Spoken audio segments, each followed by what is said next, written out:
a esta sesión en vivo del Grupo Atlas. El día de hoy nos acompaña Jaime Chipana, que es bachiller en farmacia, química y farmacia, Farmacia y bioquímica. farmacia y bioquímica. Y vamos a tocar el tema de tratamiento de dislipidemias en fármaco. ¿Sí? Él va a poder asesorarlos en todo lo que es farmacología. Así que los dejo con él para que inicien la clase y esperemos sea de su agrado y les pueda gustar más la farmacología, ya que generalmente todo el mundo la ve un poco complicada, pero hace muy ameno sus clases, así que ahí los dejo con él, chicos. Gracias Rocío. Bueno chicos, mi nombre es Jaime Chipana, soy bachiller en farmacia y bioquímica. Bueno, en esta oportunidad, junto con el grupo Atlas, vamos a brindarles esta clase en vivo acerca sobre el tratamiento de la dislipidemia. Este va a ser un tema bien chévere porque vamos a ver desde lo más básico hasta, hasta cómo es que se producen estos procesos, ¿no? Este transporte, metabolismo de las lipoproteínas y cómo es que los fármacos pueden tener dianas farmacológicas asociado a las alteraciones, ¿sí? Vamos a comenzar. Muchas gracias, Rocío, por la presentación. A ver, vamos a ver. Bueno, en esta oportunidad vamos a comenzar con un concepto, ¿no? No podemos hablar de un tratamiento, de una enfermedad cuando no sabemos qué es la enfermedad. Tenemos que tener una dislipidemia o también algunos libros, por ejemplo, el Harrison no habla de dislipidemia, habla de hiperlipidemia, ¿sí? Dislipidemia e hiperlipidemia básicamente es lo mismo, ¿sí? Básicamente, estos dos conceptos tratan de definir a un aumento de colesterol, un aumento de colesterol y de lípidos. Más que todo, esta dislipidemia, esta hiperlipidemia, más que todo, como acá en mi diapositiva pueden observar, más que todo estas son condiciones, ¿no? Son condiciones. Hay ciertas enfermedades, por ejemplo, diabetes, por ejemplo, infartos agudos al miocardio. Acá a los que les gusta cardiología, como mi amigo Luis, nos va a gustar bastante este tema. Por ejemplo, infartos, hipertensión, los famosos eventos vasculares cerebrales, ¿no? Los ACV. Más que todo, estas condiciones generan condiciones para una dislipidemia o una hiperlipidemia, ¿sí? Ahora, nosotros no podemos hablar de un aumento del colesterol cuando nosotros no sabemos cuáles son las concentraciones normales. Por ejemplo, nosotros tenemos acá el colesterol total. Lo deseado de este colesterol total es que sea menos de 200, no más de 200. Siempre tiene que ser menos de 200. Es lo deseable. Este gráfico, como acá podemos apreciar, este gráfico lo he sacado del Goldman y Gilman del 2018. Y justamente el de acá, el programa de enseñanza sobre el colesterol directriz del tratamiento de adultos, lo he sacado del CACSUM, libro de farmacología clínica. El colesterol tiene que ser menos de 200, chicos. Ya mayor de 200 ya te indica una alteración.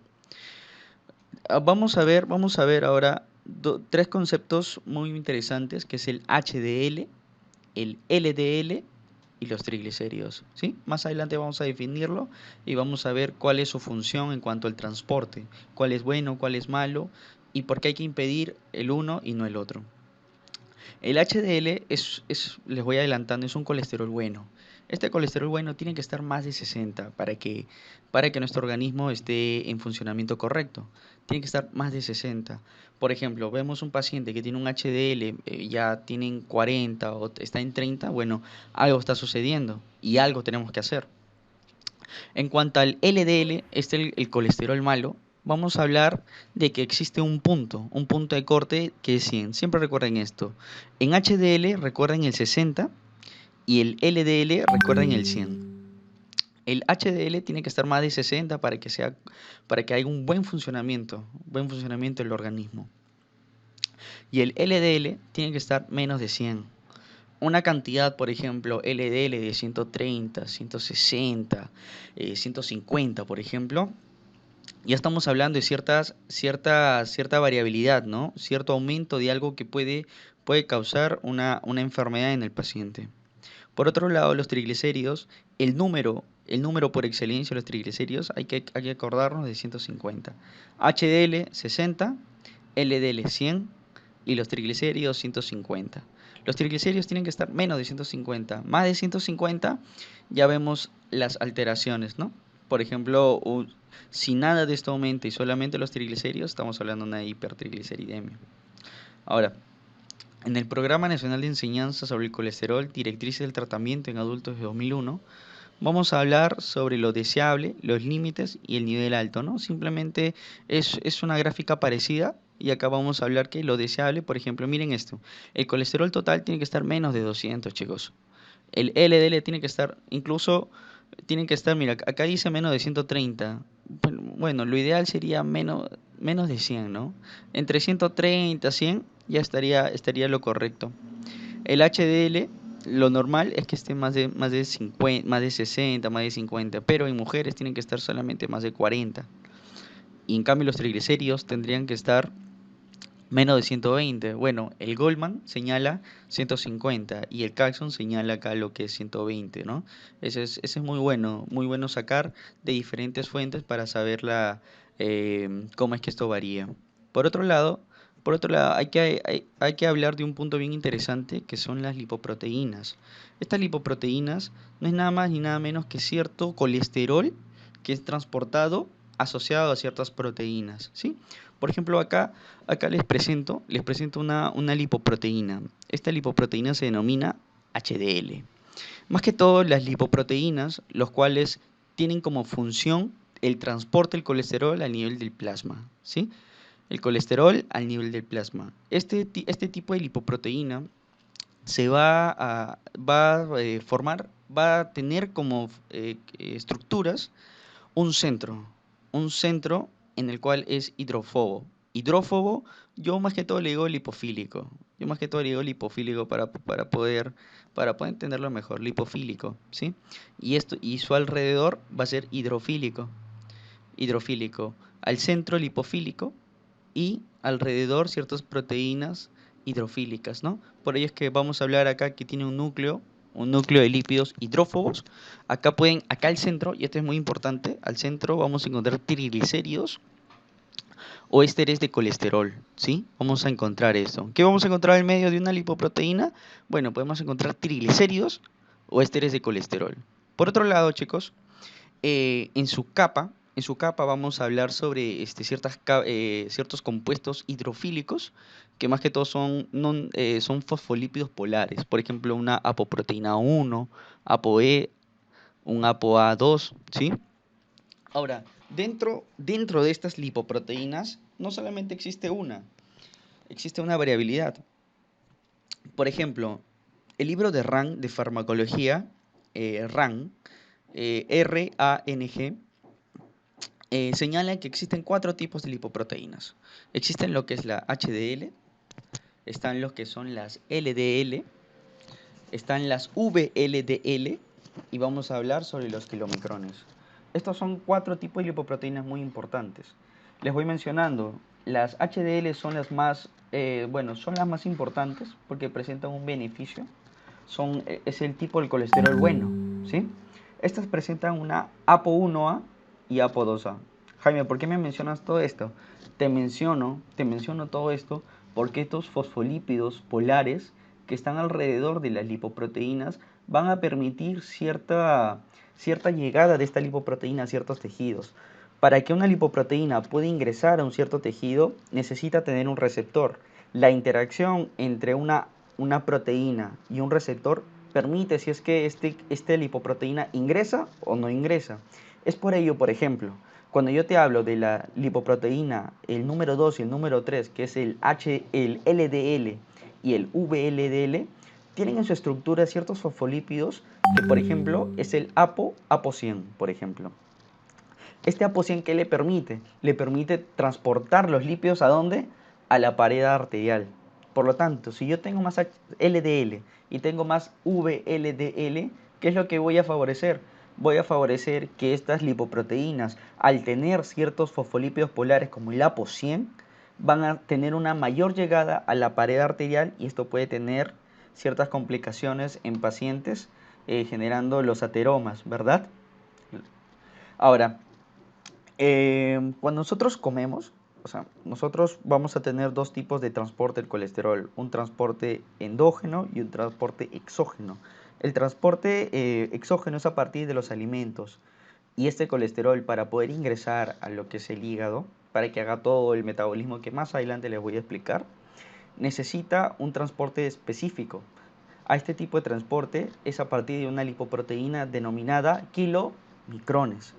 Y estos kilomicrones, chicos, estos kilomicrones también presentan ciertos fosfolípidos polares. Mira, qué interesante, tiene ciertos fosfolípidos polares como el APO48. Por ejemplo, acá vemos acá alrededor, el HDL no tiene nada de eso. Estos kilomicrones, al tener un APO48, lo cual es un fosfolípido polar que rodea a la lipoproteína, le va a permitir una penetración al nivel de la pared arterial y va a contribuir a la aterosclerosis.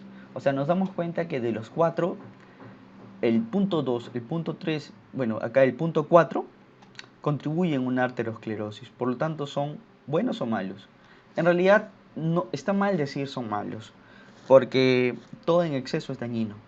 El LDL, por ejemplo, les voy adelantando, es un tipo de lipoproteínas que lleva los ésteres de colesterol y los triglicéridos, los lleva hacia las membranas para la construcción de membranas. ¿Ven? ¿Se dan cuenta que no es malo? Es malo cuando hay un exceso. Y ahí el daño. Ahora, quiero mostrarte un gráfico de los tamaños que me parece muy interesante mencionarte. Esto lo he sacado del libro de Plan Cardiológico, así se llama el libro, Plan Cardiológico de Leishman, que me habla sobre los tamaños. Miren, los kilomicrones son aquellas lipoproteínas que recién van a llevar el colesterol que nosotros ingerimos a partir de los alimentos hacia el hígado. Y bueno, ahora les voy a explicar el VLDL, el resto de kilomicrones, el IDL, el LDL y el HDL. Vamos a hablar que hay cierta diferencia en cuanto a tamaño, ¿no? ¿Cuál es el más grande? Los kilomicrones. Por lo tanto, ¿quién va a tener más densidad? Los kilomicrones. Y el LDL, el HDL, perdón, bueno, son chicos. Ahora, estas lipoproteínas, muy aparte de diferenciarse en cuanto a la estructura que los rodea, lo cual permite una accesibilidad como no accesibilidad a ciertos tejidos, vamos a hablar que también hay una variabilidad en cuanto a la cantidad de proteína que tiene, también al colesterol que presenta, a los triglicéridos que lleva y a ciertas apoproteínas. Este es muy interesante, este es muy interesante porque miren acá, los kilomicrones son bien grandes, son bien grandes. Algo que me llama la atención es que de todas las lipoproteínas, si tú me sigues acá, el HDL es el que más proteínas tiene. Es uno de los fármacos, bueno, fármacos digo, es una de las lipoproteínas que más proteínas tiene. Y si te das cuenta, es de los menos que lleva colesterol. Tiene muy baja cantidad de colesterol. Ahora, cuando existe un aumento de todo este tipo de lipoproteínas, bueno, va a existir el proceso llamado una dislipidemia, porque va a haber un aumento de este colesterol, de estos lípidos. Cuando yo te hablo de dislipidemia, te hablo de una dislipidemia ya sea primaria y te hablo de una dislipidemia secundaria, ¿sí? Una dislipidemia primaria se define como una condición debido a tu dieta, debido a lo que comes, a tu hamburguesa, a tu pizza, a tus maquis, a todo lo que puede ocasionar un desorden alimentario. Como también existen ciertos factores genéticos, ¿no? No sé si has escuchado a esas personas que dicen, como, pero no engordo. Otras que dicen, como y engordo el doble de ti. ¿Sí? Así que las condiciones en cuanto a la dieta y en cuanto a los factores genéticos, vamos a denominarlo dislipidemia primaria. Jaime, entonces tú me dices que hay una primaria, entonces debe haber una secundaria, sí. La secundaria no se debe mucho a lo que comes o a los factores genéticos. Se debe más que todo a ciertas comorbilidades que traen consigo una dislipidemia. Jaime, ¿me puedes dar ejemplos? Claro, diabetes mellitus, el alcoholismo, el síndrome nefrótico, lo que están llevando a nefrología, a este ciclo. El síndrome nefrótico lleva como una condición o una dislipidemia secundaria, ¿sí? Jaime, y otra cosa más, otro antecedente para poder generar una dislipidemia secundaria, existen ciertos fármacos también que te pueden generar un aumento del colesterol. En mi rotación por infectología existían ciertos medicamentos como los antirretrovirales que generaban un aumento del colesterol. Cuando estábamos en consultorio, habían pacientes que tenían ya 2, 3 años con el tratamiento, por ejemplo, y empezaban a aumentar de peso. Me mostraban su foto de DNI y no, prácticamente parecían dos personas distintas. Por ejemplo, el tamoxifeno, la ciclosporina, generan ese aumento del colesterol. Y no es por una combinación de tu dieta o de lo que tú comas, sino ya son, ciertas comorbilidades que te predisponen a este aumento de colesterol. Son condiciones para que puedas presentar una dislipidemia secundaria, ¿sí? Ahora, te hablé de la primaria, ¿verdad? Ya. De esta primaria tiene que ver con lo que comes y los factores genéticos. De esta primaria vamos a ver un cuadrito. Este cuadrito lo he sacado del CACSUM.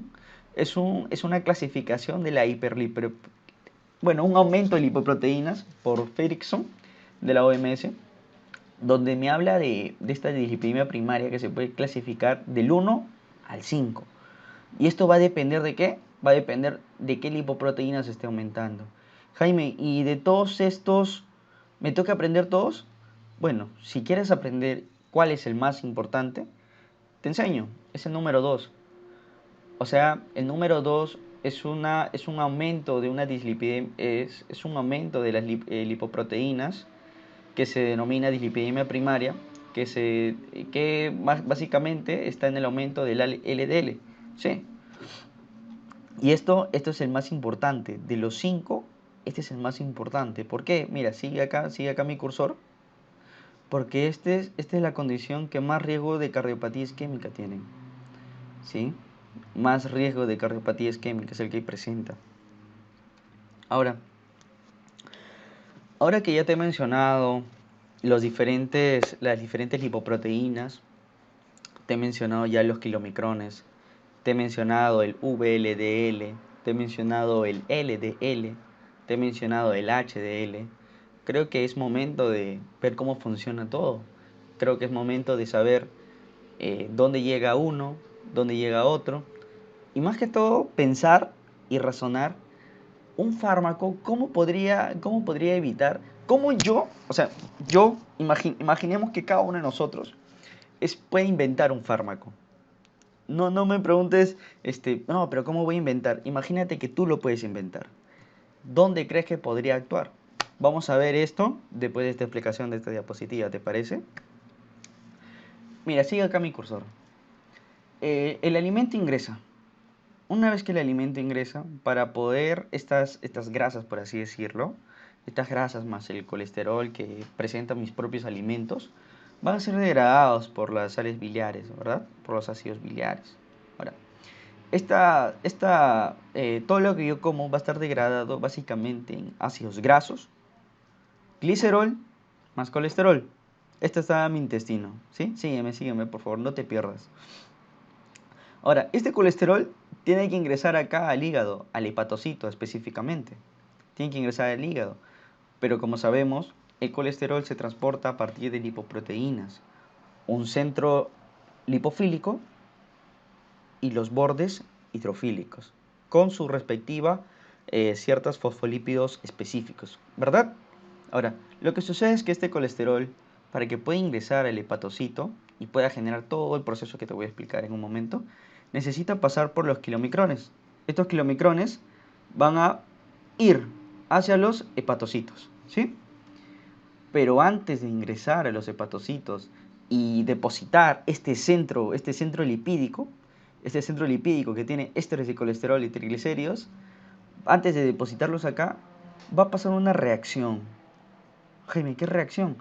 Va a haber una enzima específica, que se denomina, escucha muy bien, porque el mecanismo de ciertos fármacos está en aumentar esto. Lipoproteína lipasa, famoso LL.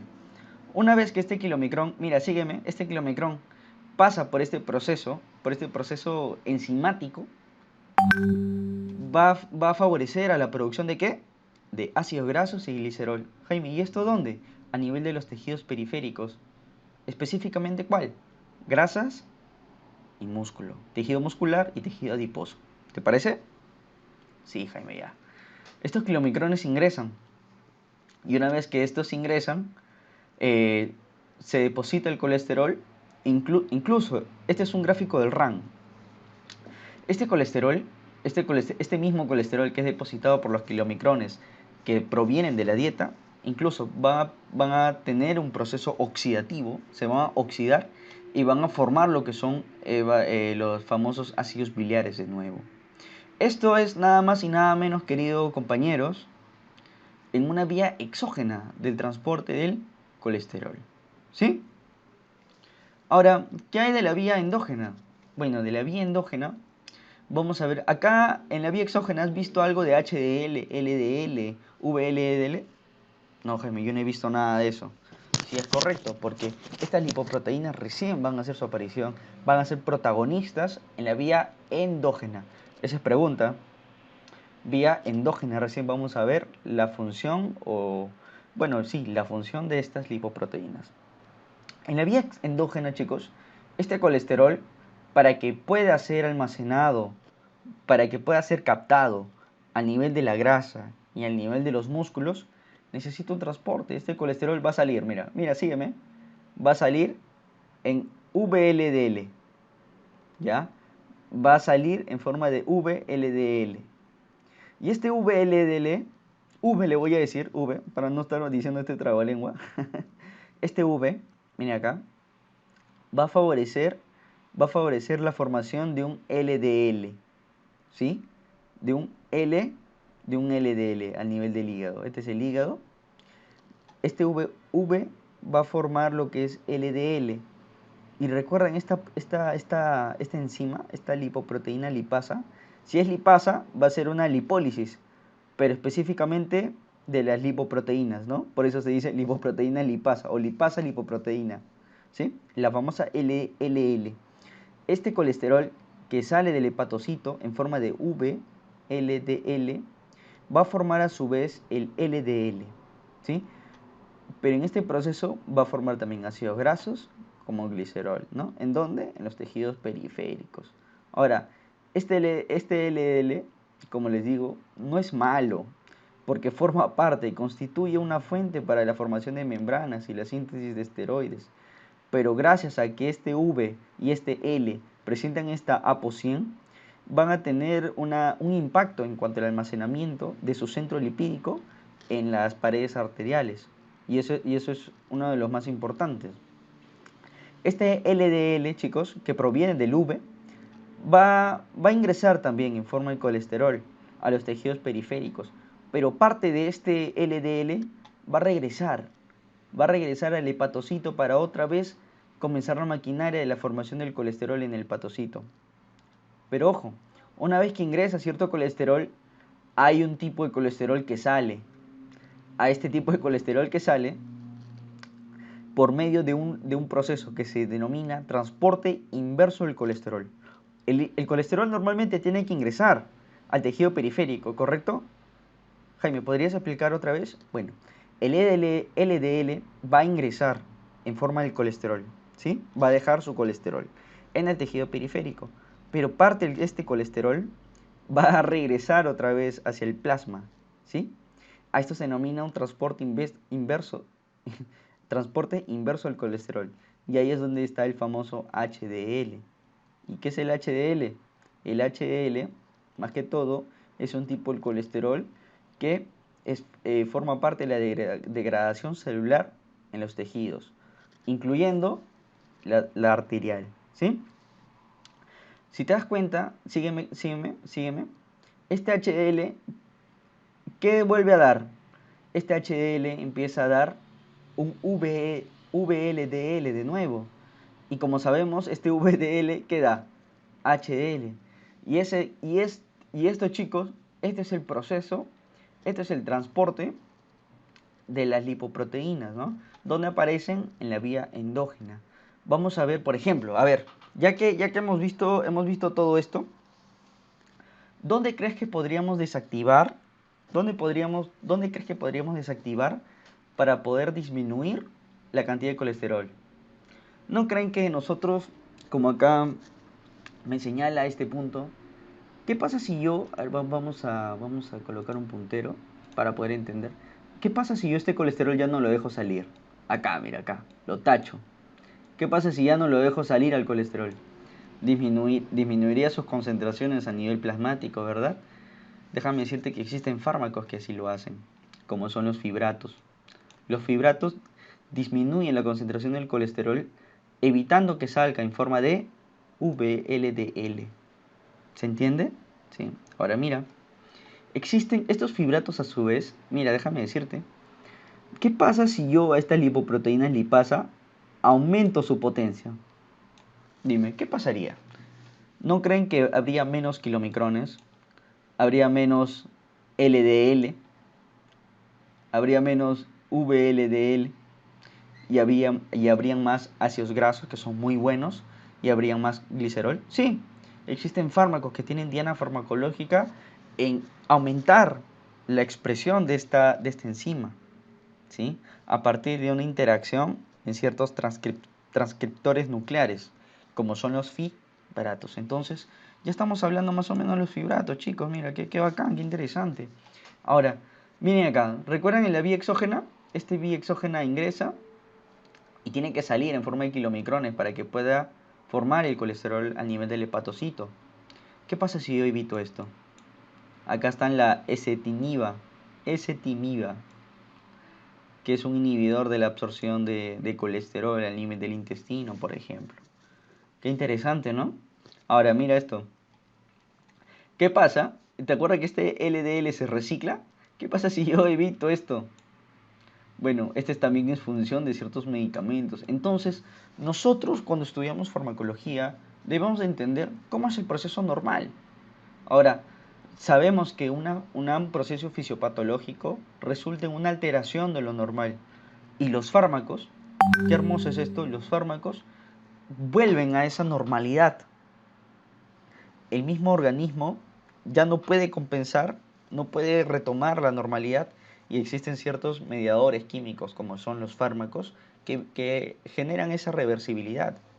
Y acá mira, por ejemplo, este colesterol, vamos a ver que hay fuentes de lo que como. También el colesterol existe por medio de lo que se recicla, como el LDL.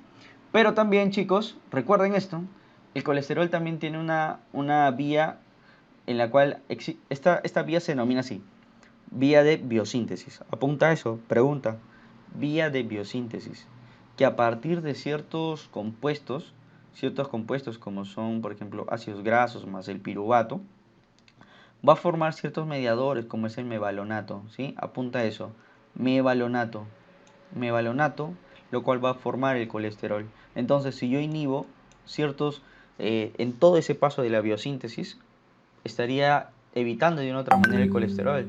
Entonces, tú te preguntarás, Jaime, entonces con todo lo que me has explicado, mejor le doy un fibrato y una estatina.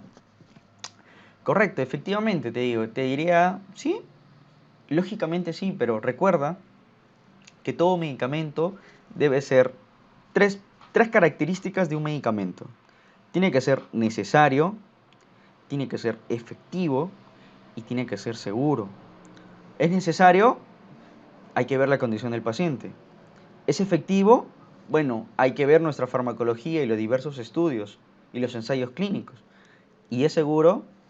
En esta clase les voy a dar el fundamento de la interacción entre una estatina y un fibrato, que es muy usado en cardiología, es muy usado. Normalmente las estatinas lo usamos para disminuir el LDL y aumentar el HDL.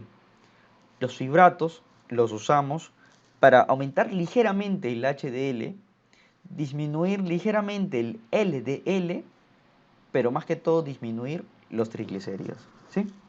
Sigamos con la otra gráfica y creo que esto vamos a verlo desde otro punto de vista, ¿te parece? Ya, ahora, vamos a verlo esto desde un punto de vista. Es similar, chicos, es similar. Acá tenemos al hepatocito. Este es el hepatocito acá. ¿Pueden ver mi cursor? Sí, este es el hepatocito acá. Vamos a comenzar, ¿dónde vamos a comenzar? Vamos a comenzar acá, dentro del hepatocito. Acá, chicos, para que no se pierdan, les he colocado la leyenda. la leyenda de la A a la G. Por ejemplo, el color oscuro, este color oscuro es básicamente el colesterol, los ésteres del colesterol, y la parte más clara son los triglicéridos, ¿sí? Los triglicéridos. Y ya, bueno, las cositas verdes o los circulitos, ya vamos a ver que son ciertos fosfolípidos polares específicos de cada lipoproteína. ¿Correcto? Vamos a comenzar. Estos, por ejemplo, este tipo de colesterol que vamos a liberar al plasma, porque este es, mira, esta es la sangrecita, de la sangre, acá está la sangre, y acá está el hepatocito, hepatomegalia iba a decir, el hepatocito, mira. Este hepatocito, para liberar colesterol, necesita liberarlo en forma de una lipoproteína, ¿sí? Es muy bueno, y bueno, algunos chicos que han estado en mis clases, en Atlas, saben que yo no solamente me quedo con un gráfico, el mismo tema, porque esto es lo mismo que lo anterior, te lo presento de otra manera. De esta manera, bueno, de esta manera redondando, de esta manera queda mejor el aprendizaje, ¿sí?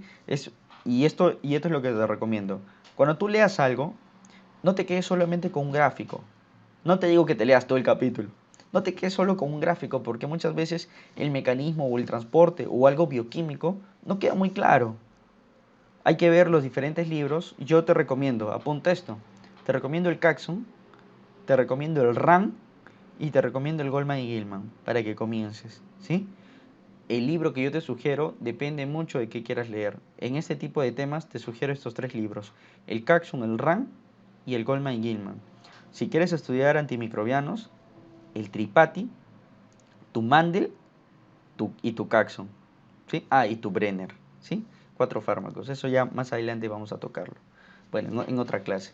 Pero en este tipo de clase vamos a hablar sobre el RAN, Goldman Gilman y el Caxon. Este es un gráfica, por ejemplo, este es una gráfica del RAN, ¿sí? Y esta es una gráfica del Caxon, ¿sí? Acá voy a colocar acá Caxon para que no se olviden.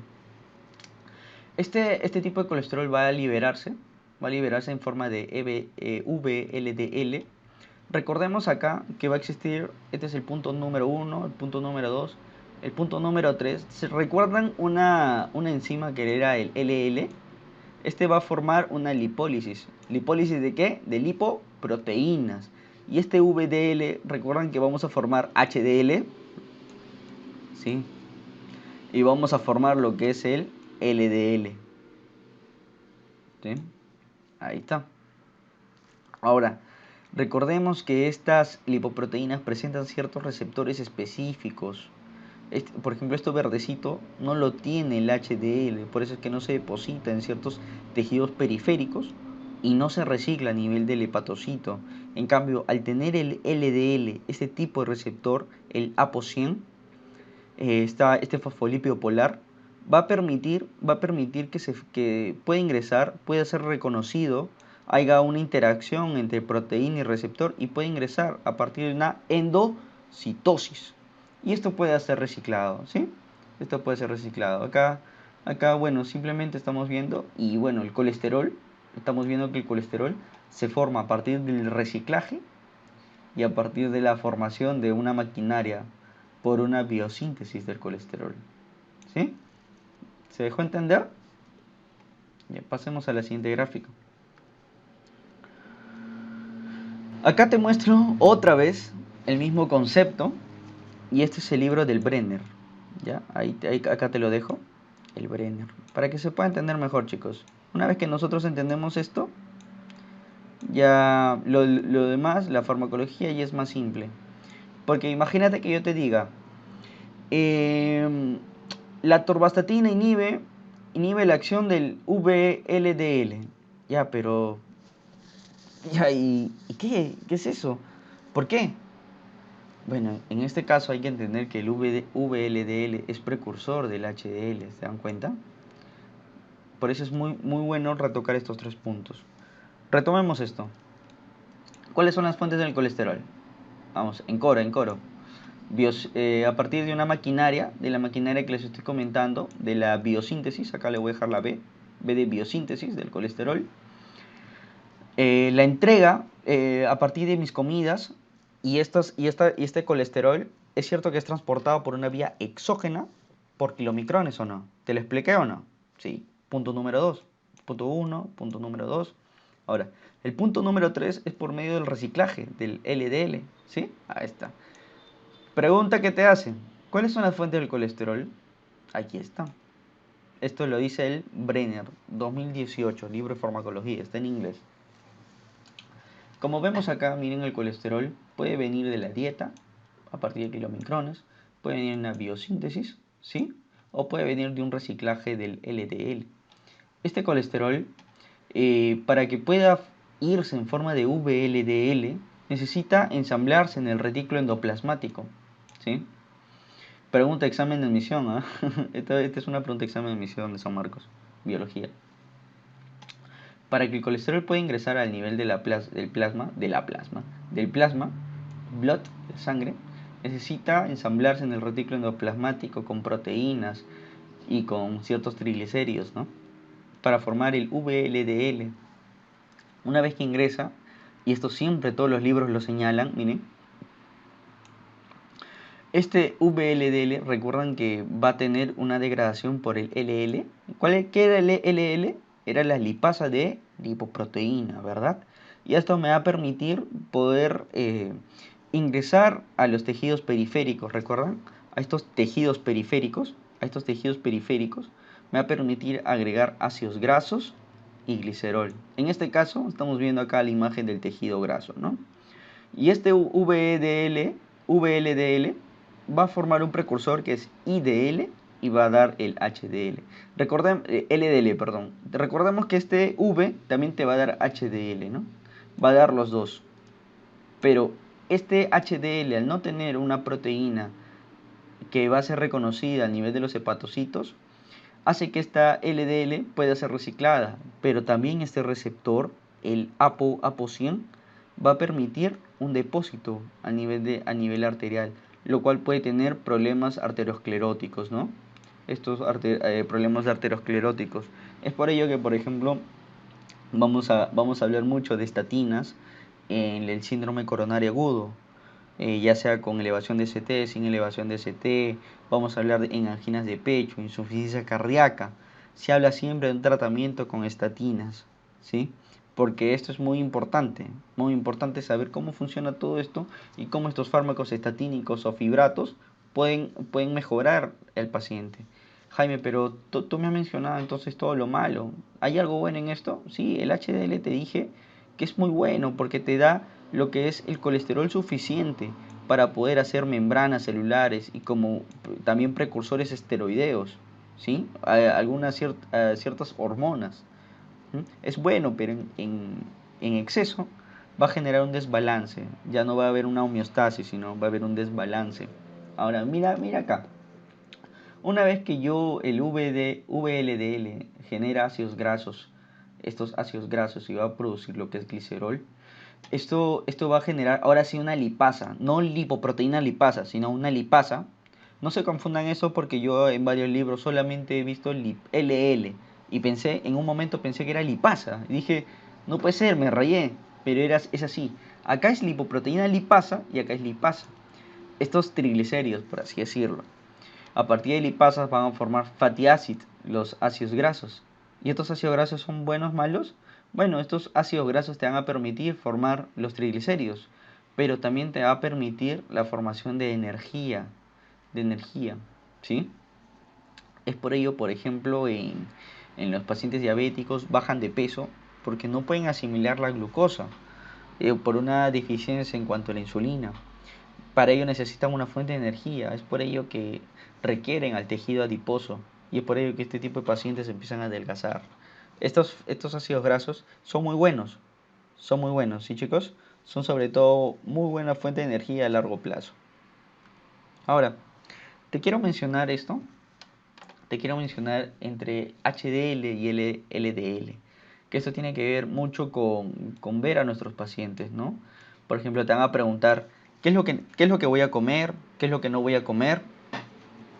La función en estos momentos, la función en el momentos, es que el paciente tiene que tener un consumo moderado de alcohol. Un consumo moderado de alcohol va a hacer que el HDL aumente, pero no cualquier alcohol, sino son sobre todo, por ejemplo, vinos o tragos o ciertos tragos especiales. Ahorita he olvidado un poco el nombre. Este HDL también se aumenta por los ejercicios regulares. Pero ojo, existen ciertos fármacos que aumentan el HDL, como ya hemos visto, por ejemplo, las estatinas, los fibratos, ¿sí? Siempre la terapia, siempre la terapia, chicos, la terapia farmacológica va a estar en disminuir el LDL. El LDL es el malo, el HDL no. Por ello, Jaime, y otra condición en esto, imagínate que los LDL ya no aumenten, sino, es más, el HDL está disminuyendo de por sí solo. Existen ciertos fármacos que hacen aumentar el HDL, como es el torcetrapib y el anacetrapib, que no, bueno, son fármacos que se usan en Estados Unidos y acá dudo mucho que nosotros lo usemos. Y bueno, quiero mencionarte que este aumento del LDL, por ejemplo, con la dieta, con la comida chatarra y todo ello, va a permitirte o te va a dar una condición que seas más que predispongas más a ciertas enfermedades ateromatosas. Uf, y más aún cuando, por ejemplo, tienes hipertensión, cuando tienes diabetes mellitus tipo 1 y más aún cuando tienes una dislipidemia. Este es muy importante. Y ahora quiero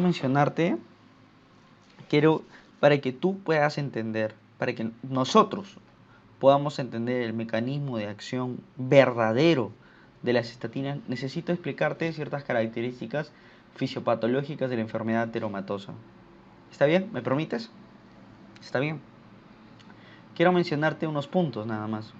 Quiero mencionarte unos 4 puntos. A partir de estos 4 puntos vamos a ver dónde puede actuar el fármaco y cómo es que puede actuar y cuáles son los beneficios de cierto tratamiento farmacológico de ciertos fármacos específicos. Por ejemplo, estas enfermedades ateromatosas tienen ciertas características fisiopatológicas. Características fisiopatológicas. Por ejemplo, en primer lugar, va a haber en estas enfermedades ateromatosas va a haber un cuadro de inflamación.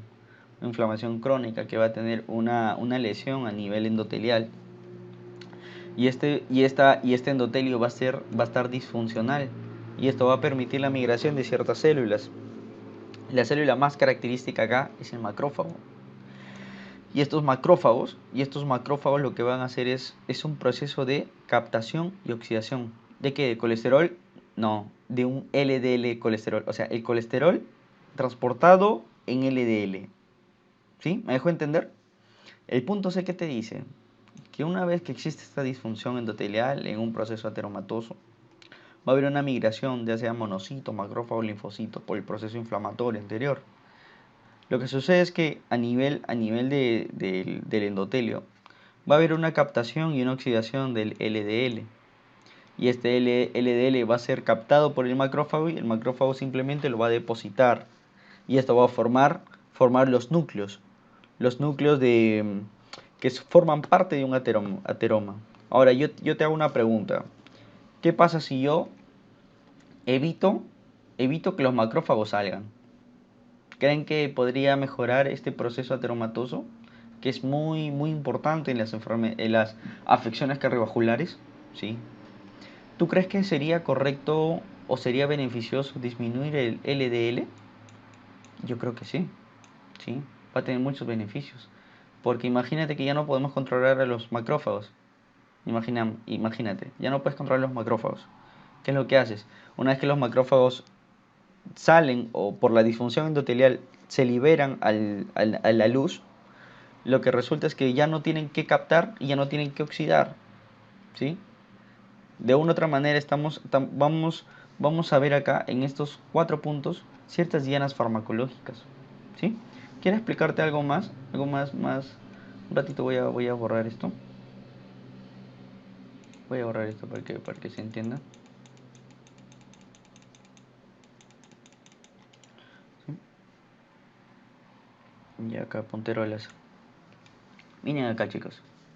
Acá tenemos un endotelio, esta es una placa, ¿ya? Esta es una placa ateromatosa, lo cual más adelante va a formar lo que son trombos y los famosos, por ejemplo, angina de pecho, el Zika, la insuficiencia cardíaca, etcétera. Va a haber acá, miren acá, síganme acá, una disfunción endotelial. Esta disfunción endotelial, ¿qué es lo que permite? ¿La migración de qué? Acá está, macrófagos, acá están los macrófagos, chicos.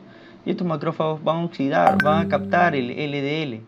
Y este LDL va, incluso este LDL, recuerden que por su ApoC se deposita a nivel arterial, es por ello que captan, los macrófagos captan este tipo de LDL e ingresan al nivel de esta estructura que es el ateroma y van a formar una, angio, una angiogénesis, lo cual va a ser un depósito de grasa, bastante grasa, y esto va a traer como consecuencia, por ejemplo, una disminución del flujo, y esto puede traer complicaciones más adelante.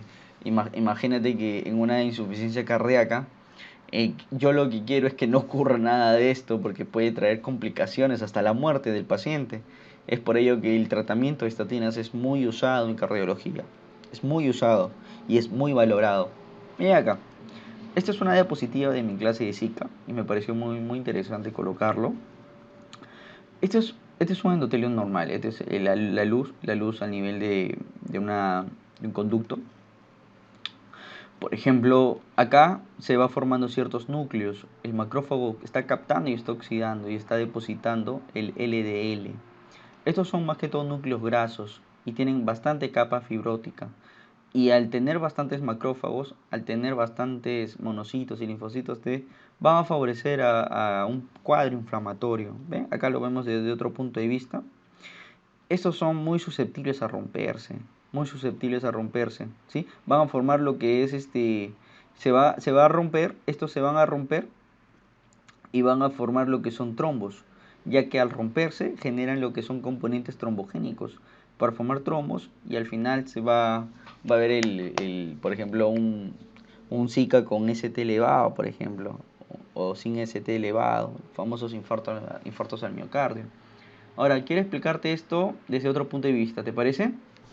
Sí, Jaime, ya está bien. Mira, vamos a hablar sobre el- ¿qué libro es? Está en inglés, es el Brenner.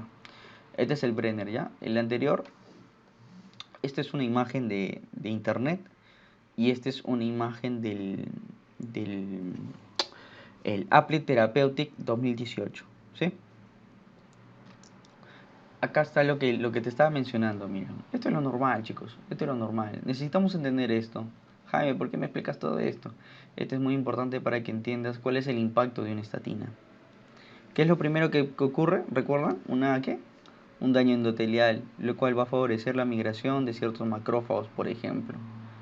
Una disfunción. Y justamente este transporte del macrófago hacia la luz genera a su vez una disfunción de las células musculares, ¿sí? En el tercer punto va a captar el colesterol oxidado y lo va a depositar a nivel de la luz. Y esto a su vez, más adelante, vamos a ver, y esto más adelante va a formar lo que es como que una bolsita, por así decirlo, ¿no? Se va a llenar de fibras elásticas y colágeno, lo cual va a formar una matriz. Y esto, damas y caballeros, esto es una placa teromatosa, ¿sí? Quiero hablarte, entonces, ¿en qué momento vamos a usar los fármacos? ¿En qué momento usarías fármacos, chicos? La, la literatura, las diversas investigaciones señalan que de frente no hay que comenzar con medicamentos, hay que comenzar con un cambio de vida. A esto las investigaciones señalan un término que es la dietoterapia de la hiperlipoproteinemia. Acá me señalan las dos fuentes, tanto un LDL, por ejemplo, un LDL que es malo, y hemos visto por qué. Porque tiene un impacto en, en las características fisiopatológicas de un ateroma, ¿sí? El LDL y los triglicéridos. Tenemos que bajar las comidas. Por ejemplo, hay que bajar el queso. Hay que bajar, porque esto no van a preguntar. Porque es muy, muy sencillo decir, toma una atorvastatina, 20 miligramos cada 12 horas por 14 días. Vienes en 14 días y hay que ver tu LDL, HDL y tu colesterol. ¿Les parece eso correcto? Hay que, hay que motivar al paciente en un cambio de estilo de vida, ¿sí? Por eso es que les he colocado esta dietoterapia, que es muy importante porque en algún momento van a estar en un consultorio, yo también voy a estar en un consultorio y nos van a preguntar qué puedo comer, qué es lo que no puedo comer. Obviamente que si no sabemos esto, bueno, no comas grasa simplemente, ¿no? Pero hay que evitar, por ejemplo, los lácteos, como el queso, porque es una fuente de colesterol. Los embutidos, tu chorizo, bueno, no sé qué es esto, debe ser chorizo, jodó, jamonada, tu jamonada de prensa, tu hamburguesa que está por acá al fondo. El huevo, señores, es una muy buena fuente de colesterol. Claro que en exceso es dañino. Y los alimentos azucarados. Y quiero acá, y no quiero entrar en debate, acá vamos a ver las grasas trans y las grasas saturadas. Una pregunta interesante sería, ¿cuál es la diferencia entre una grasa trans, una grasa saturada y una grasa insaturada? Te explico, las grasas saturadas son grasas sólidas. Las grasas saturadas son aquellas que no presentan un doble enlace en su composición y esto permite que sean sólidas. Estas grasas saturadas las vas a presentar, por ejemplo, en las comidas chatarras. Y en cambio, las grasas insaturadas son aquellas grasas que presentan doble enlaces. Por eso es que mientras más enlaces, puede ser, si tiene un enlace, puede ser monoinsaturada. Si tiene varios dobles enlaces, es poliinsaturada. Por ejemplo, Jaime, ¿me puedes dar un ejemplo? Sí, te doy un ejemplo normal. Una grasa poliinsaturada, insaturada propiamente dicho, está, por ejemplo, el ácido oleico, el famoso aceite de oliva, que es muy bueno. Muy bueno. Jaime, entonces me has hablado de la grasa saturada, grasa insaturada. ¿Qué es una grasa trans? Te explico. Una grasa trans es una grasa insaturada. Ah, entonces es bueno. No, no es bueno. Porque a partir de un proceso de hidrogenización se convierte en una grasa trans. ¿Por qué? ¿Cuál es la finalidad? La finalidad es que se vuelva sólida y pueda manejarse mejor. Por eso es que las fuentes de grasa trans vamos a verlas en las comidas chatarras, en tu pizza, en tu Burger King, no sé, en tu Popeyes, en tu Maquis, etcétera. Y las grasas saturadas también las vamos a ver en estos alimentos. Tu pizza, tu dona, tu papa frita rica de Don Belisario, tu camote, uff, no hombre. Y esto debemos de evitar. Debemos de evitar y debemos saber qué tipo de grasa es lo saludable, ¿no? Porque te van a preguntar, doctor, ¿qué es lo que puedo comer? ¿Qué es lo que no puedo comer? Y los triglicéridos, como sabemos, debemos de bajar el alcohol. Debemos de bajar bastante el alcohol. Y esto quizás a muchos le cueste. A mí no, porque yo no tomo. Y bueno, hay que disminuir, hay que generar un déficit calórico en todo ello. Lo primero que se hace no es irse a los medicamentos. ¿Sí? Claro está que depende del paciente, ¿no? La condición. Si la condición es fuerte, ¡pa! De frente al medicamento. Pero las guías te señalan que hay que comenzar con un cambio de estilo de vida, con una dietoterapia. Esta clase es tratamiento de la dislipidemia. Es por ello que te he tocado la dietoterapia. Por otro lado, existen ciertos procesos, o bueno, existen ciertos fármacos que me van a permitir disminuir el colesterol. Ya sea, por ejemplo, liberándolo, sintetizándolo. ¿Sí? Acá vamos a encontrar, por ejemplo, las estatinas. ¿Sí? Las estatinas. Vamos a encontrar acá los fibratos, vamos a encontrar los inhibidores de la absorción del colesterol y vamos a hablar sobre los ácidos nicotínicos. 4 tipos de medicamentos. Jaime, ¿me vas a hablar de los 4? No, solamente te voy a hablar de los 2 que se usan a nivel hospitalario. ¿Sí? ¿Te parece? Ok. De las estatinas, ¿me puedes dar ejemplos, Jaime? Sí, te doy ejemplos, no te preocupes. Te lo voy a dividir en dos. Te voy a dividir uno y dos. Simvastatina, lovastatina y pravastatina, ¿sí? Acuérdate estos bien. Simba, loba, ¿sí? Simba, ¿no? Simba, loba. Simvastatina y lovastatina, ¿sí? Son fármacos bien característicos de esta familia. ¿Y por qué te he separado la atorvastatina y la rosuvastatina? Lo que sucede es que el primer grupo son de acción muy rápida, de 1 a 4 horas y ya son eliminados. En cambio, la atorvastatina y la rosuvastatina presentan, por ejemplo, un tiempo de vida media de 20 horas. ¿Te imaginas? Apunta esto. ¿En qué tiempo un fármaco es totalmente eliminado del organismo? ¿Alguien sabe? Yo sé que mi alumna, Mariela me va a responder esto en los comentarios antes que yo lo diga. Te doy un chance de 10 segundos.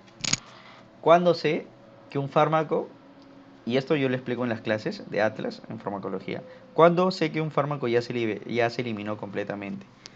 Los fármacos se van a eliminar completamente cuando transcurran 5 vidas medias.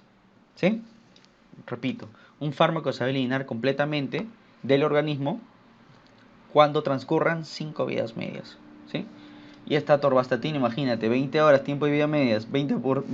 gallazo, 20%. Ya ves bastante. Acá hay una diferencia chévere. Ahora, los fibratos vamos a tener como la diana, la vedette, siempre le digo la vedette, el genfibrosilo. Se usa más que todo el genfibrosilo a nivel hospitalario.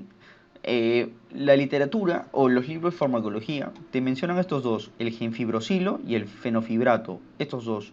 La literatura en estatinas te habla de atorvastatina y hasta te habla de rosuvastatina, pero los demás te la mencionan poco, porque no se usan mucho. Pero por ejemplo el Goldman, que es un libro que más que todo aplica a Estados Unidos, sí te hablan bastante de la pravastatina, de la lovastatina, simvastatina, incluso sus usos y los ensayos clínicos que se hacen. En cambio acá la literatura y a nivel de petitorios y de misma experiencia a nivel hospitalaria, no usamos nada de esto, usamos simplemente atorvastatina, porque quizás es el fármaco con más acción después de la rosuvastatina. En cuanto a los inhibidores del colesterol, que no te estoy diciendo que no sean importantes, sí son importantes, vamos a encontrar la ezetimiba, ¿sí? Y en cuanto a, bueno, estos son los fármacos que vamos a tocar, En cuanto al ácido nicotínico está la niacina, ¿no? ¿Cuándo, en qué momento vamos a comenzar el tratamiento farmacológico? Cuando hay un defecto metabólico, cuando no podamos metabolizar bien. En todo el proceso metabólico que he demostrado, vía exógena y endógena, bueno, imagínate que hay una alteración. Bueno, acá está, defectos metabólicos. También vamos a hablar sobre qué pasa si tu paciente tiene una arteriosclerosis. Vas a decir, no, vamos a comenzar con una dietoterapia. No, inmediatamente, ¿qué hacemos? Pa. Y ahorita te voy a explicar cómo hacer esto. ¿Sí? Imagina que tu paciente tiene pancreatitis. Pancreatitis es un signo de aumento de colesterol. Es, es muy bueno la dietoterapia, pero ¿sabes qué es mejor? Una dietoterapia más un tratamiento de hipolipemiantes. ¿Sí? Ahora, quiero mostrarte algo. Quiero mostrarte algo bien interesante. Es que de estos fármacos no quiero hablarte así uno por uno.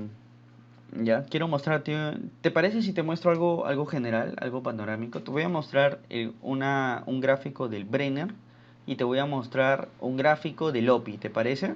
El OPI es un libro especializado en cardiología. El primero es el Brenner. Este es el Brenner. Acá te dejo la bibliografía para que lo puedas buscar. Para que lo puedas buscar. Incluso quizás nos podemos poner en contacto con ustedes, con la coordinadora Rocío Palma, y te podamos brindar este libro, ¿no? Este libro, yo se lo paso a la coordinadora y puedes obtener este libro que es muy bonito. Acá como puedes ver, tiene gráficos muy hermosos. Mira acá. Todo este es el proceso. Mira, todo lo que yo te he explicado, el funcionamiento normal está acá. Recuerda que el colesterol se libera por VLDL. Por ejemplo, las niacinas pueden evitar, vamos a poner puntero,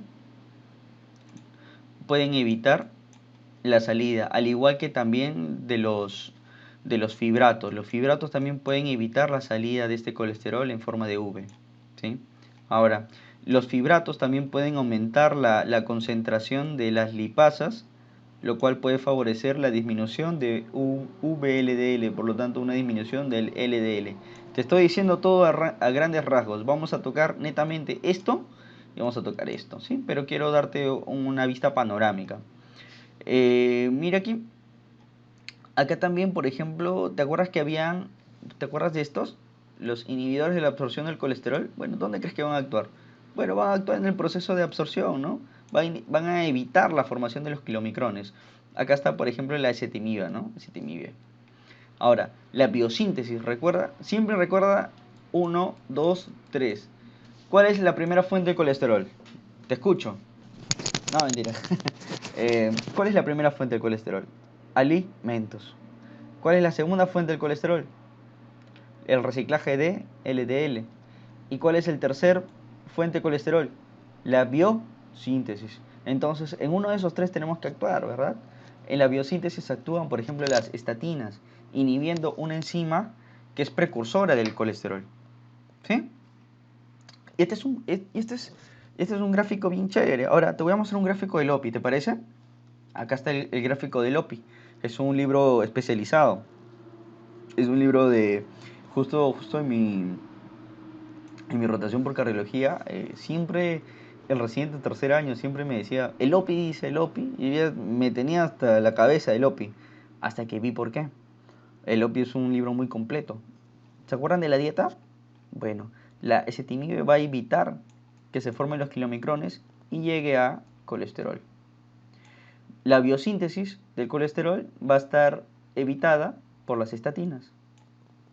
Ahora, por ejemplo, los fibratos lo que van a hacer, por ejemplo, acá están los fibratos van a hacer una inhibición de la salida del colesterol en forma de VLDL. Recuerdan que el colesterol sale al plasma en forma de esto. Los fibratos inhiben ello. Incluso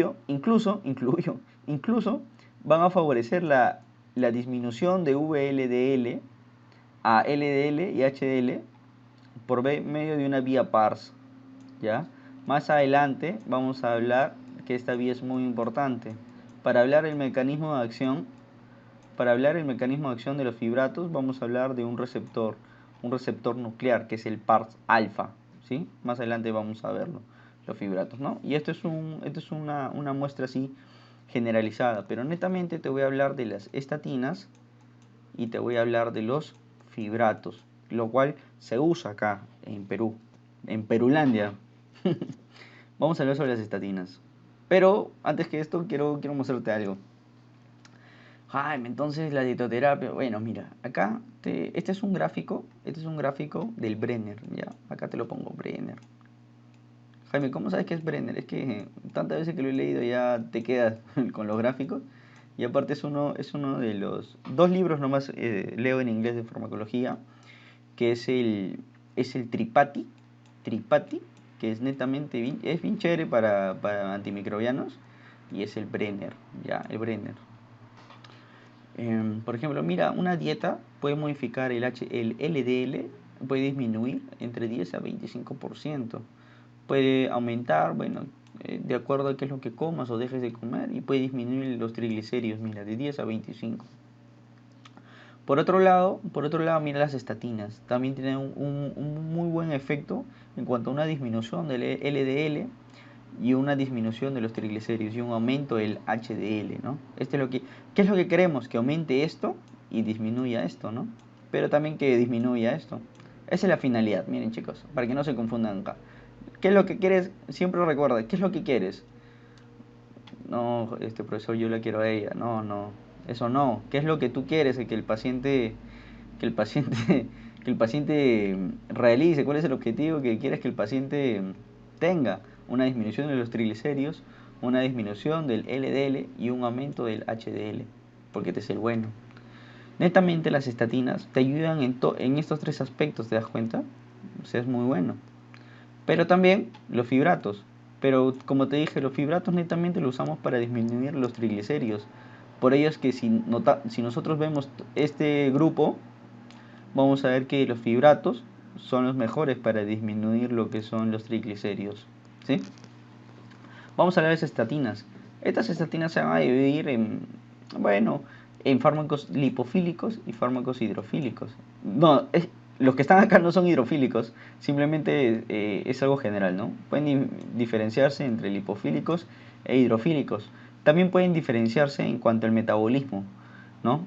Algunos presentan metabolismo por los citocromos P450 como el CYP3A4 o el 12-9, por ejemplo. Otros no necesitan una metabolismo. Otro, por ejemplo, te voy contando esto, la lovastatina junto a la lovastatina, son fármacos que presentan en su estructura ciertas lactonas, ciertas estructuras como las lactonas, y esto les permite ser inestables, son metabolizados muy rápido. Por ello es que este tipo de fármacos se van a administrar en en tipo profármaco, ¿sí? Pregunta, ¿qué es un profármaco? ¿Ya? Me lo dejan en los comentarios. ¿Qué es un profármaco?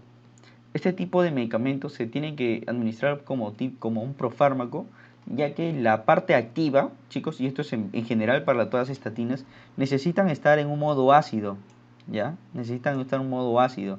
Mientras estén en una condición de con una lactona, van a ser profármacos. Pero, a ver, voy a borrar esto. Pero mientras tengan pero mientras tengan esta lactona van a ser profármacos. Una vez metabolizados se convierten en ácidos, y en ácidos recién es donde tienen la acción farmacológica. Acá quiero mostrarte, lo que hacen las estatinas es inhibir una enzima que va a permitir la formación de un precursor del colesterol. Jaime, pero no entiendo muy bien eso. Bueno, te explico aquí, ¿te parece? El mecanismo de acción, por ejemplo, ¿te acuerdas que tenía acá, por ejemplo, un ácido glicerol, ácidos grasos?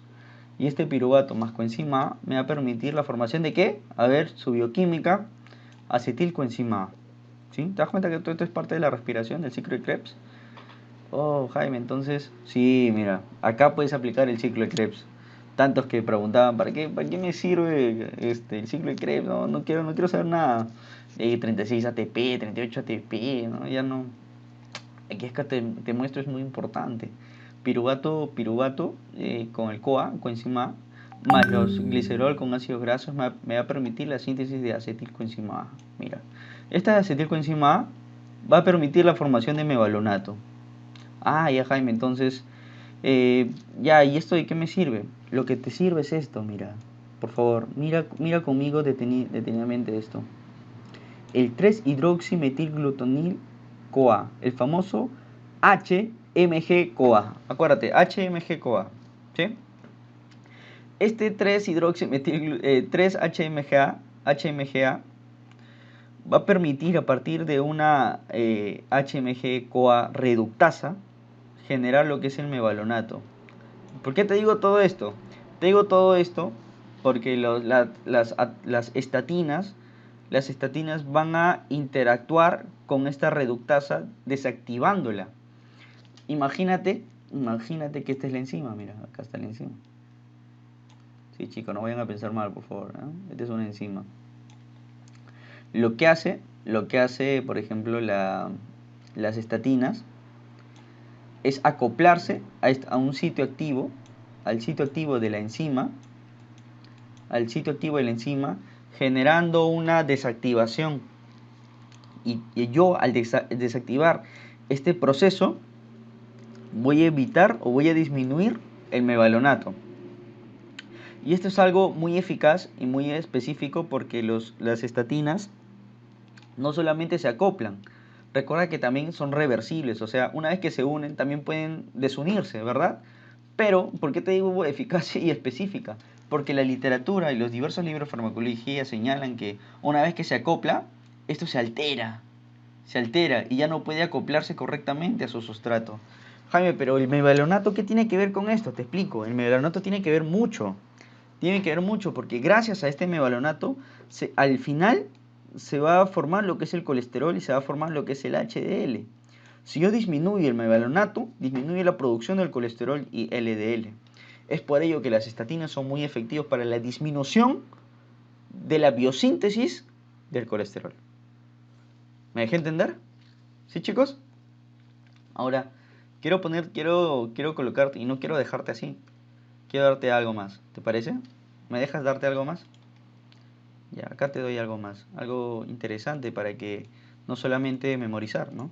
Sino, es siempre bueno saber esto, mira. Este es mi sustrato.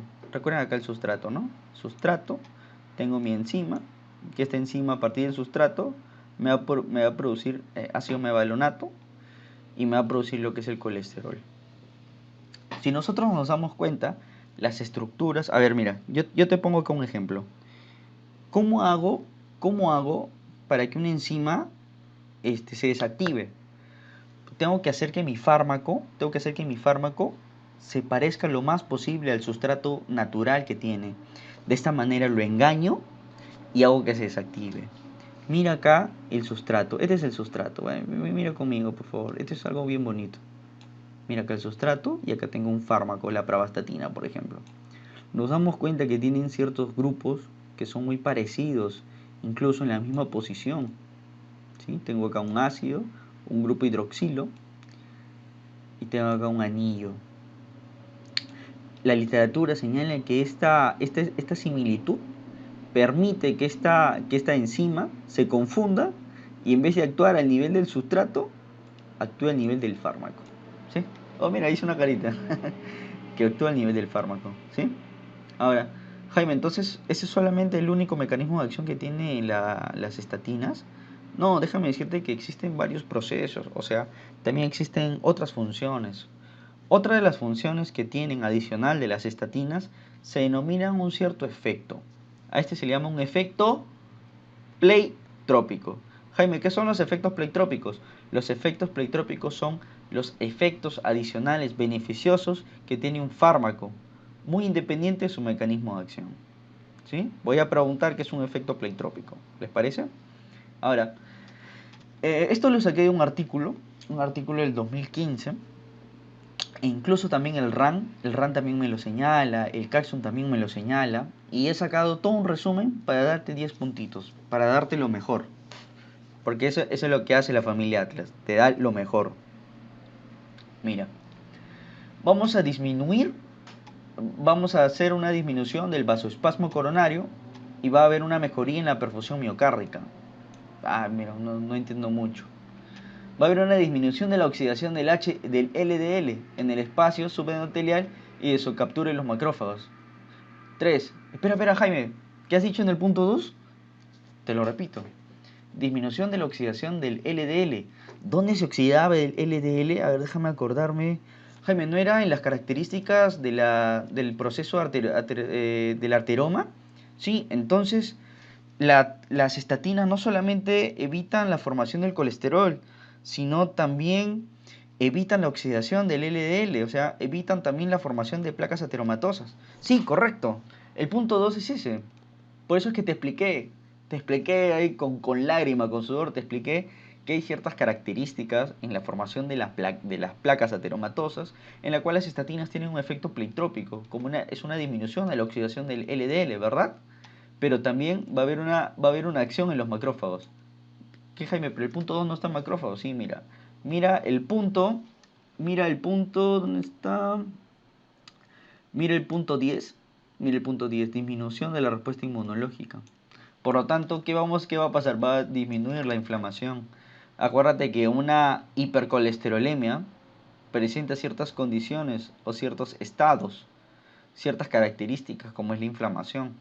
Estos procesos pleitrópicos también tienen una acción en cuanto al macrófago, disminuye su migración. Acá vamos el punto 4. Disminuyen lo que es la activación metabólica de los macrófagos, ¿no? Por lo tanto, las placas ateromatosas van a disminuir. Vamos a disminuir las placas ateromatosas y vamos a generar dilatación. ¿Cómo? Punto 6. Va a haber una estimulación del óxido nítrico, generando una vasodilatación y eso favorece a una mayor perfusión de los tejidos y una mayor circulación. También va a haber una disminución de la proliferación celular en el músculo liso vascular. Recuerden que también existe una alteración en este tejido del mismo tejido liso vascular. Y eso permite los procesos fibróticos, toda una capa, ¿no? Y esto es lo que el punto 5 es lo que evita, ¿no? Estos efectos pleitrópicos. También para evitar los trombos, también las estatinas tienen acción en la agregación plaquetaria, como también una inhibición en la activación del plasminógeno y una disminución de inflamación.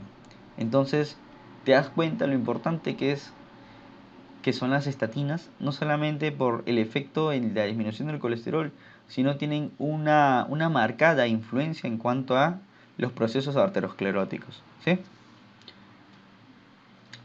Estos fármacos, mira acá, este es el más importante, quiero que te acuerdas esto. Mira, no quiero que te acuerdes de esto. O sea, sí, si quieres acuérdate. Pero netamente me voy a centrar en la torvastatina que se usa en hospitales. De nada me sirve decirte la vastatina si nunca lo vas a ver en hospital acá en Perú. Atorvastatina de 20 a 80 miligramos. ¿sí? 20, 10, 20, 40, 80. ¿Te parece? De acuerdo, mira, disminución, con una dosis mínima podemos disminuir hasta el 38% el LDL. Con una dosis máxima, con un 54%. Y podemos tener una disminución del triglicéridos de 15 a 40. ¿En qué momento se puede dar el efecto máximo? De un mes a un mes y medio, ¿sí? Jaime, pero yo no sé cuánto puede disminuir 20 miligramos de atorvastatina. Acá es algo general, me estás dando algo general. Sí, yo también pensé lo mismo, por eso es que te muestro este gráfico. El primer gráfico yo lo he realizado a partir de cierta revisión bibliográfica. Este gráfico es el Goldman, ¿no? El Goldman, voy a ponerte acá, Goldman. Acá la atorvastatina, quiero que te acuerdes de esto. Con 10 miligramos disminuimos de 31 a 35%. Jaime, entonces, ¿va de acuerdo a ello? Sí, mira, dosis mínima. 36 a 40% con 20 miligramos. ¿Sí? Normalmente a los pacientes le iniciamos 20 miligramos, lo cual es de 36 a 40% puede disminuir el LDL. Con una dosis máxima podemos llegar hasta 50, 51 hasta 55, igualito lo que dice la literatura. O sea, no está muy lejos de lo que ya habíamos comentado. Y les acuerdan que les dije que ese era el segundo más fuerte. El primero es la rosuvastatina, que si te das cuenta, lo que hace con 5, la atorvastatina lo hace con 20. Lo que hace con 10, lo hace con 40. Y lo que hace, por ejemplo, con 20, lo hace con 80. Jaime, entonces hay una relación, ¿sí? Mira, por 4. Por 4 y por 4. Por eso es que la rosuvastatina es uno de los mejores, e incluso más seguro. La atorvastatina es el segundo mejor. Ahora, quiero comentarte algo. Estas estatinas van a diferenciarse. Es en vano que te diga, esta tiene vida media esto, esta tiene vida media esto, esta se metaboliza esto. Quiero explicarte todo esto en un gráfico. ¿Te parece? Ya, te voy a explicar todo esto en un gráfico. Estas estatinas a nivel farmacocinético, esta es una gráfica farmacocinética, te voy a explicar netamente que pueden ser fármacos hidrosolubles como fármacos liposolubles. Jaime, ¿y esto qué influencia tiene? Tiene mucha influencia. Te voy a explicar primero, ¿te acuerdas de los profármacos? ¿Cuáles eran? ¿Te acuerdas? Simbas, tatina y la lobas, tatina. Estos son fármacos hidrofílicos. Vamos a ver, cuadrito, por favor, aparece, ¡pla! Bueno, cuadrito no, círculo. ¿Se acuerdan que para yo poder administrarle al paciente, porque tenía que administrarle, se le administra en forma de lactona, ¿ya? Este tipo de medicamentos se administra en forma de lactona porque gracias a ciertos metabolismos, ciertos citocromos P450 que presentan el enterocito, se van a metabolizar y se pueden eliminar por la proteína G, ¿sí? Es por ello que en forma de lactona lo administramos y esta administración va a permitir dos tipos de medicamentos. La forma de lactona, acá mira, la forma de lactona y la forma ácida. ¿Sí? La forma de lactona y la forma ácida. La forma de lactona, pero Jaime, tú me has dicho que este fármaco es hidrofílico, sí, la forma de lactona es lipofílico. En cambio, la forma ácida, la forma activa es hidrofílico. ¿Sí? ¿Me dejo entender? Acá. Llega acá, se administra por vía oral. Esta forma de lactona, por ciertos citocromos del enterocito, van a formar una parte ácida, pero también va a seguir en forma de lactona. Esta lactona ingresa a la circulación portal, e ingresa en forma de lactona y en forma de ácido. La forma de ácido es hidrofílico, por lo tanto, si acá tengo una barrera de lípidos, ¿ustedes creen que va a pasar así nomás? No, necesita un transportador, que es el OATB1, OATP1B1, ¿sí? Y bueno, la forma lipofílica simplemente pasa, por eso es que pasa aquí. Ahora, este es muy importante, necesita un metabolismo ahora sí, a nivel, este es el hepatocito, ¿sí? Te presenta el citocromo P450, va a tener un metabolismo y va a actuar a nivel del HMG-CoA reductasa. ¿Recuerdan? Este es el sitio LSA, sitio de acción, correcto. Ay, Jaime, entonces ya voy entendiendo un poco más. ¿Me puedes explicar de otro fármaco? ¿Puedes explicar de otro fármaco? Sí, te explico de otros fármacos. Estos fármacos netamente son hidrofílicos. Estos son hidrofílicos. Y tanto la pravastatina como la rosuvastatina, y te acuerdas que la rosuvastatina era una de las mejores, puede ingresar libremente, mira, no hay metabolismo. Pero recuerda que es hidrofílico, ¿ya? Estos fármacos son hidrofílicos y esto permite, y esto permite que dependan mucho de un transportador, el OATP1B1. Y si te das cuenta, a diferencia de los demás, ya no necesitan un metabolismo previo para poder ingresar a su sitio de acción. Ahora, quiero hablarte de nuestra vedette, la atorvastatina. Esta atorvastatina ingresa al enterocito. Claro que gran parte puede eliminarse o puede regresar a lo que es el tracto gastrointestinal por las proteínas G, que vamos a ver que es muy importante cuando se administra con digoxina. Por ejemplo, tengo un paciente con insuficiencia cardíaca y le estoy dando digoxina, pero también le estoy dando atorvastatina, posiblemente exista un aumento de la digoxina y esto puede generar una mala digitalización. Esta atorvastatina ingresa y tiene ciertas características lipofílicas y unas características hidrofílicas. Las características hidrofílicas van a ser ingresadas al hepatocito por el OATP1B1 y estos van a ser metabolizados por el CYP3A4, un alto metabolismo, y van a ingresar recién, la forma ácida va a ingresar a su sitio de acción. Ahora, ¿por qué te muestro todo esto, Jaime? Ya, me has mareado, no sé qué me estás diciendo. Quiero fundamentarte por qué podría existir reacciones adversas o por qué podría existir una interacción. Te hago una pregunta así de pata. ¿Qué pasa si yo tengo un medicamento que evita, que anula este transporte? ¿Cuál fármaco crees que se perjudicaría? ¿Estos tres? La atorvastatina y la simvastatina con la lovastatina. Te voy adelantando. ¿Te acuerdas de los fibratos? Genfibrosilo. El genfibrosilo inhibe este transporte. El genfibrosilo inhibe los OATP1B1 y no permite que ingresen a su sitio de acción y sean metabolizados. Por lo tanto, lo que generan es un aumento de las estatinas y este aumento de las estatinas puede desenvolverse en una mayor probabilidad de la aparición de reacciones adversas. Más adelante vamos a ver ello. Otro ejemplo, ¿qué pasa con los fármacos que inhiben los citocromos P450? ¿Qué pasa si tengo fármacos como por ejemplo los fluconazol, por ejemplo, los azoles, por ejemplo el fluco o itraconazol, que inhiben este CYP3A4?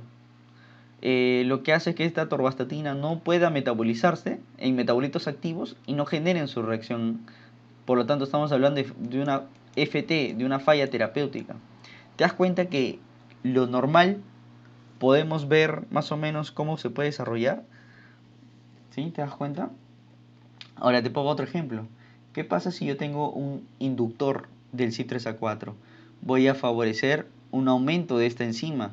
Por lo tanto, la atorvastatina, si el metabolito activo tenía 30, por ejemplo, 30% nomás de acción, lo que va a hacer esta inducción va a ser que ya no sea 30, sino ya sean, por ejemplo, 70 y la atorvastatina se elimine más rápido. O sea, va a haber mayor acción, pero en un periodo más corto. Es por ello que quiero fundamentarte, es por ello que más adelante quiero fundamentarte las reacciones adversas. Quiero que te acuerdes de este nomás. Quiero que te acuerdes de la atorvastatina, que a nivel oral tiene una biodisponibilidad muy poca, muy poca. La extracción hepática es menos de 70. Tiene muy buena influencia del metabolismo 3A4, ¿ya? Quiero que te acuerdes de esto, por favor, ¿sí? Pregunta de examen de admisión. Pregunta de examen. ¿Sí? Metabolismo CYP3A4. CYP2C9. ¿Quién tiene? Bueno, más que todo es la fluvastatina, ¿no? Mira, date cuenta. Fluvastatina es el único que se metaboliza acá. Ahora acá. Sustrato del ATP1B. Bueno, sí, mira, 2 puntos. 2 puntos. Sustrato de la glucoproteína P. Jaime, no me has explicado esto. Sí te he explicado acá, mira. Atorvastatina puede ser sustrato de la glucoproteína P, lo cual puede hacer que el fármaco se devuelva y prácticamente nunca llegue a su sitio de acción. Te hablé del OATP1B, ¿sí? Tiene 2 cruces. Ahí está. Normalmente las estatinas tienen van a llegar a una buena concentración plasmática de 1 a 4 horas, un tiempo de vida media de 1 a 4 horas, ¿sí? Simvastatina, lovastatina, pero la atorvastatina o la rosuvastatina tienen un tiempo de vida media de 20 horas. Más que todo, si te das cuenta, todos tienen metabolismos hepáticos. Por lo tanto, si yo tengo pacientes con insuficiencia hepática, ¿le das una estatina? No, no le vas a dar. O si le das una concentración mínima. Estos se eliminan a partir de heces. ¿Ok? Las indicaciones, ya sabemos, una dislipidemia, pero netamente hipercolesterolemia, una dislipidemia mixta, cierta profilaxis, ¿no? En infartos, más que todo en afecciones cardiovasculares, el ACV, procedimientos de revascularización, por ejemplo, ¿no? Esto es muy, muy interesante todo ello. ¿Te acuerdas que las estatinas presentan su concentración de 1 a 4 horas? Bueno, hay que ver la parte fisiológica del colesterol. La síntesis máxima del colesterol que se da es a las 12 y a las 2 de la madrugada. Es por ello que si yo voy a tomar una lovastatina, simvastatina, que tenga una semivida de 4 horas, hay que administrarla antes de dormir para tener un muy buen efecto. Esto es exento de la rosuvastatina y la atorvastatina, ¿sí? Estas son las interacciones, por ejemplo, mira, tengo acá los antifúngicos, por ejemplo el fluconazol, ¿te acuerdas que te dije? Mira acá, los inhibidores. Si yo genero una inhibición del CYP3A4, el cual es una enzima que metaboliza a la atorvastatina, lo cual genera metabolitos activos y esto tiene una acción en su sitio de acción, bueno, tiene un efecto en su sitio de acción, hace que la atorvastatina no se metabolice y tenga más concentraciones en el organismo. Y esto va a permitir que se aumente, por ejemplo, si yo tengo acá, mira acá, una curva va a permitir que esta curva aumente. Y esto va a permitir que haga una mayor probabilidad de los efectos adversos. Acá te dejo esta gráfica para que la puedas analizar, pero ya te expliqué qué es lo que hace un inhibidor, qué es lo que hace un inductor. Te lo repito, un inhibidor del CYP3A4 lo que va a generar es que las estatinas, en este caso específico la atorvastatina, no genere metabolitos activos y no tenga un efecto en su sitio de acción, que es el HMG-CoA reductasa, lo cual esto permite que la atorvastatina aumente concentraciones y esto favorece a una mayor aparición de reacciones adversas. Si yo tengo un inductor es todo lo contrario. Acá podemos ver, mira, antagonistas de calcio también son inhibidores. Los inhibidores de las proteasas, por ejemplo. AUC significa área bajo la curva en inglés, ¿sí? Se das cuenta que esto puede crecer 2 veces, por 3, por 4, dependiendo del medicamento. Mira, si yo le doy con lopinavir, ahora que este es un fármaco que en los ensayos clínicos de la OMS, en el ensayo clínico Solidarity, que está viendo sobre el COVID-19, están usando el lopinavir y el ritonavir. ¿Qué pasa si es un paciente con afecciones cardiovasculares y le estoy dando una estatina con lopinavir? Estoy favoreciendo un aumento de concentraciones de la estatina. Hasta 6 veces, chicos, por 6. ¿Te imaginas por 6? Por acá será. Y esto favorece mayor reacciones adversas. Y más adelante te voy a mostrar cuáles son las reacciones adversas más características, ¿no? Bueno, y esto simplemente es más de lo mismo. Simplemente acá tenemos que analizar esto, ¿no? Acá solamente quiero, mira, por ejemplo, el tocilizumab, que se usa bastante, es un inhibidor de la interleuquina 6. Acá más que todo monitorizar la eficacia de la estatina al iniciar o interrumpir tratamiento con tocilizumab. Hay que tener bastante cuidado con ello, porque la estatina más que todo acá es un inductor del CYP3A4. Inductora, ¿qué es lo que va a hacer? Va a hacer que la estatina tenga un fracaso terapéutico, ¿ya? Acá ya te estoy metiendo farmacoterapia del COVID-19, ¿ya? A esto es lo que te estoy hablando, se llama SF, seguimiento farmacoterapéutico. Tenemos que ver qué medicamentos tiene y las interacciones. Jaime, ¿dónde puedo ver esto de las interacciones? Mira, sigue conmigo. Vamos a ver el drugs.com, ¿ya? drugs.com. Acá, food and drugs. Acá podemos ver en Google y colocamos los dos medicamentos y podemos ver el tipo de interacciones. Quiero hablarte de los efectos adversos, así de manera rápida, antes que se me vaya el tiempo. Bueno, las reacciones adversas más frecuentes son las gastrointestinales. Por ejemplo, es un dolor fuerte, ciertos calambres abdominales, el estómago te va a arder, vas a tener una acidez estomacal. Incluso si se lo damos a pacientes que tienen antecedentes de estreñimiento, bueno, vamos a estreñirlos más, ¿sí? Vamos a estreñirlos más. Hay que tener en consideración estas reacciones adversas que son las más frecuentes, ¿ok? Si te da acidez estomacal, entonces ¿cuándo tienes que tomarlo? Después del almuerzo, ¿sí? Hay ciertas reacciones poco frecuentes. Acá encontramos, por ejemplo, la hepatitis. La hepatitis recuerda que estos medicamentos como las estatinas tienen metabolismos hepáticos. Si yo tengo afecciones hepáticas, bueno, voy a favorecer al desarrollo de estas afecciones y puede traer efectos adversos más adelante.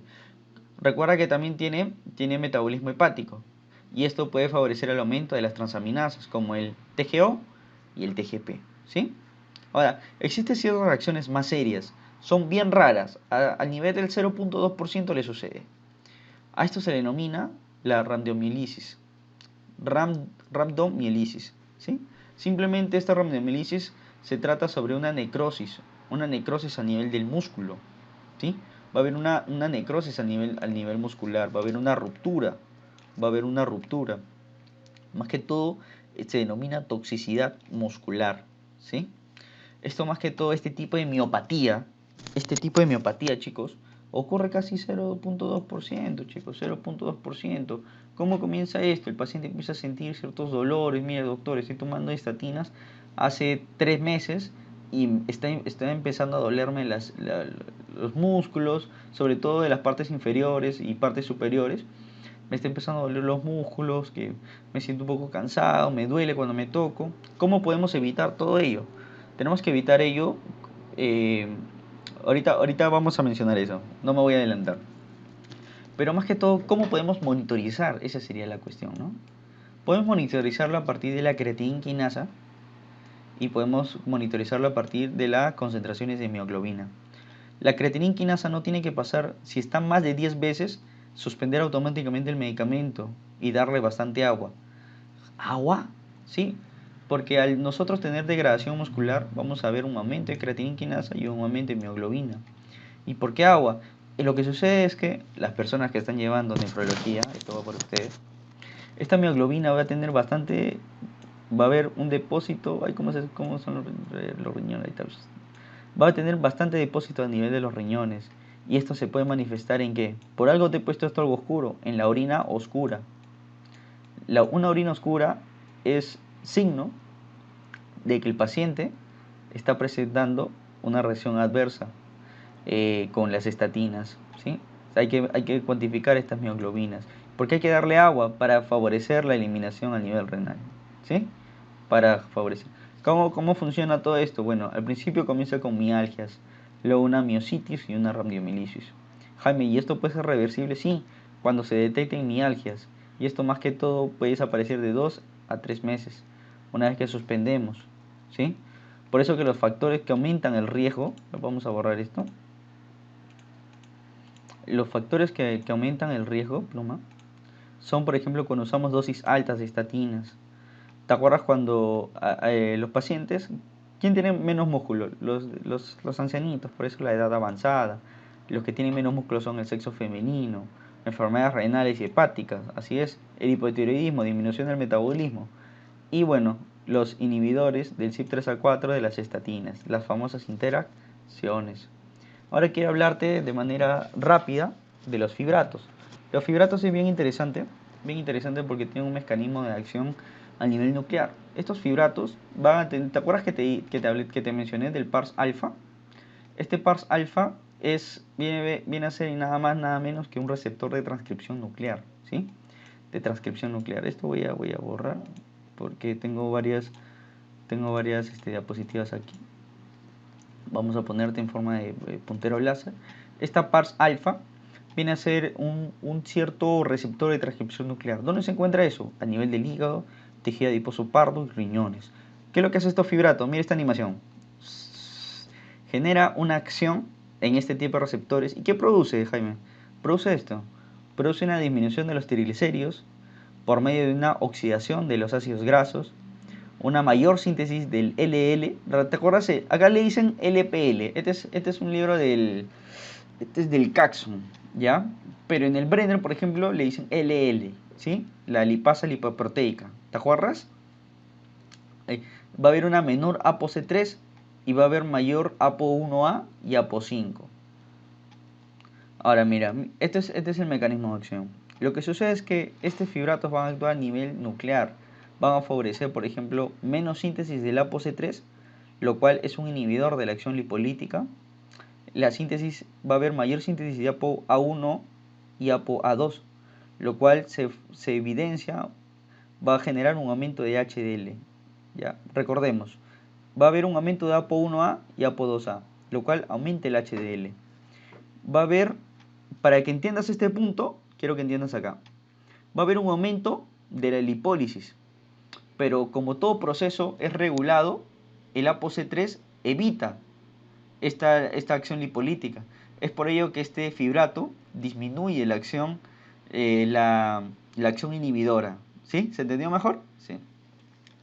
Esta LPL, LPL o LL va a ser mayor expresada por la acción de los fibratos, lo cual va a permitir que el VLDL y los kilomicrones ya no liberen lo que es LDL, sino se formen lo que son ácidos grasos.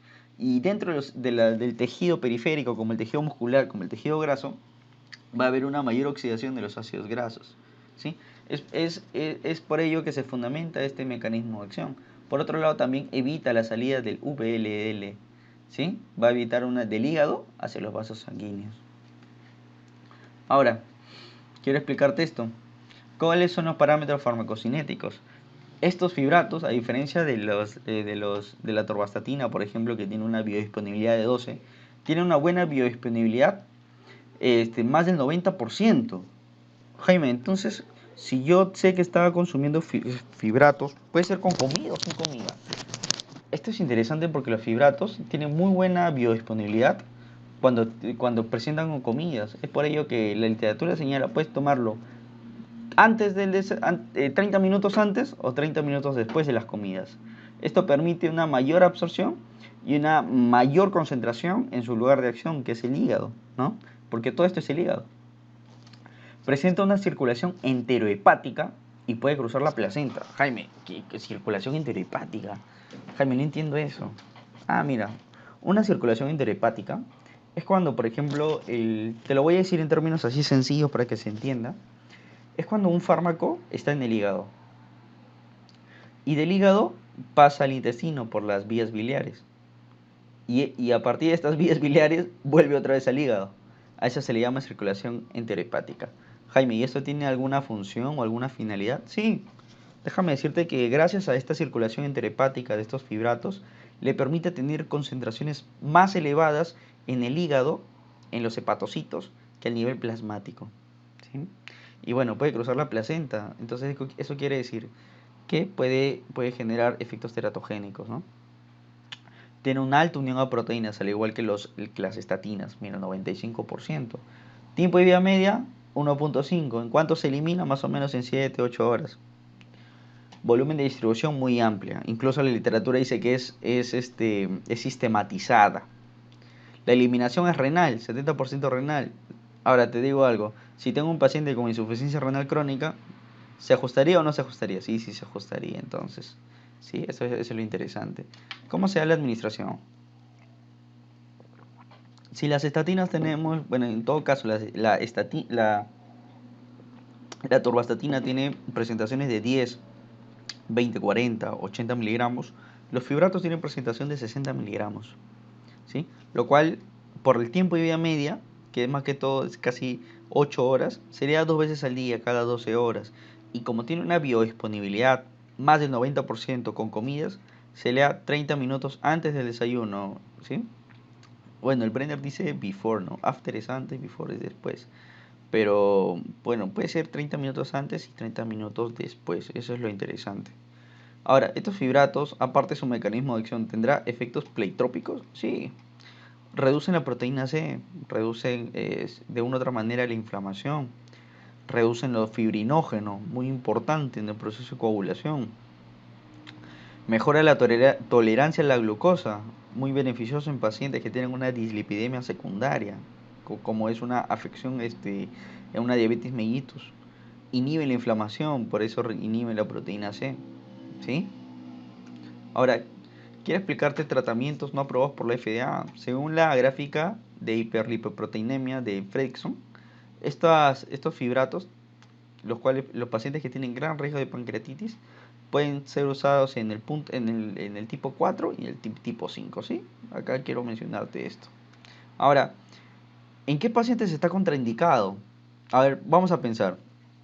¿Te acuerdas de esta circulación interhepática?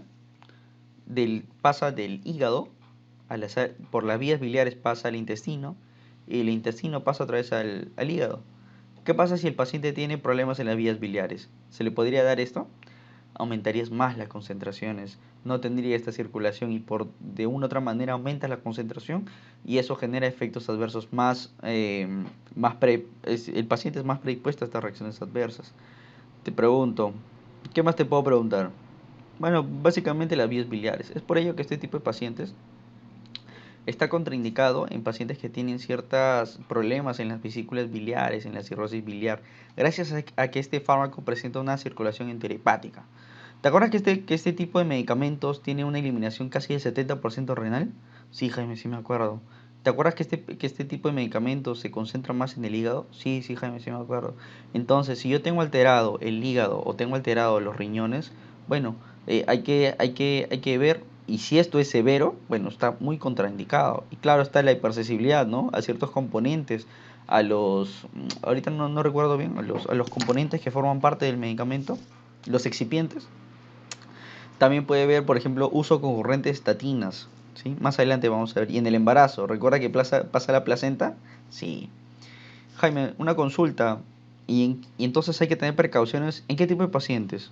Bueno, hay que tener precauciones en una colelitiasis, por ejemplo.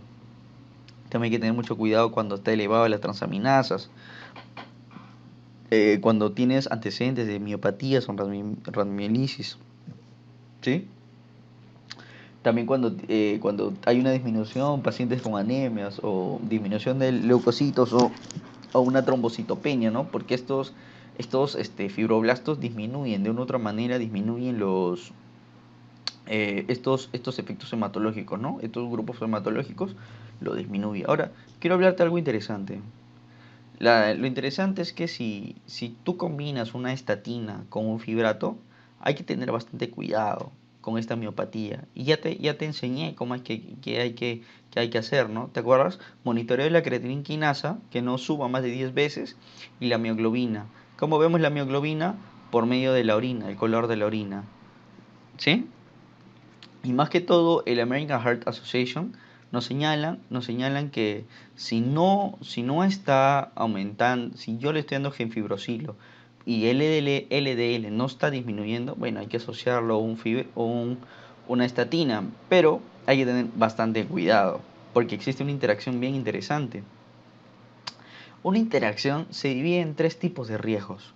Una interacción C, grado D y grado X. Una interacción C necesita un monitoreo de la terapia. Una interacción D necesita considerar una modificación de la terapia. Y un grado X, avoid combination, evitar la combinación.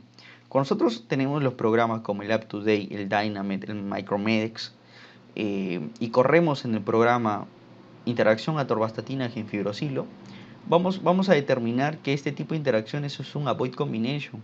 Hay que evitar esta combinación, chicos.